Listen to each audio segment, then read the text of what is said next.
Hello, আজকে তোমাদের সাথে একটা জিনিস শেয়ার করব, তো চলো যাওয়া যাক। আর আমি জানো তো খুব এক্সাইটেড নিয়ে ভাবছিলাম তোমাদের সাথে শেয়ার করব, কিন্তু আর সেটা হলো না। তো চলো প্রথমে বলি কি হয়েছে ব্যাপারটা।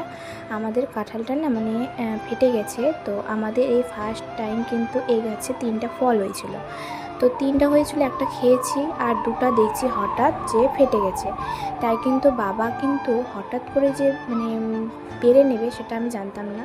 যাই হোক, এখন একটা আছে আর এটাও দেখতে পাচ্ছ ফেটে গেছে। আর তোমাদের সাথে সেটাই শেয়ার করছিলাম। আর এখানে দেখো ফেটে গেছে। এখন বলো তো কী করে এতগুলো খাই আমরা, আর ফেটে গেছে এখন তো নষ্টই হয়ে যাবে। আর অতগুলো তো খেতেও পারবো না। তোমরা যদি চাও তাহলে অবশ্যই আমাদের বাড়িতে আসতে পারো। তো ওটাই তোমাদের সাথে শেয়ার করছিলাম। পড়ে গেছে ফেটে গেছে। দেখো বাবা একটা কিন্তু বাড়িতে এনে রেখেছে, এটা কিন্তু এখন পাকিয়েই খেতে হবে, তার আর কোনো উপায় নেই। কারণ অনেক বড় কাঁঠালটা, আর এত বড় কাঁঠাল আমরা তো খেতে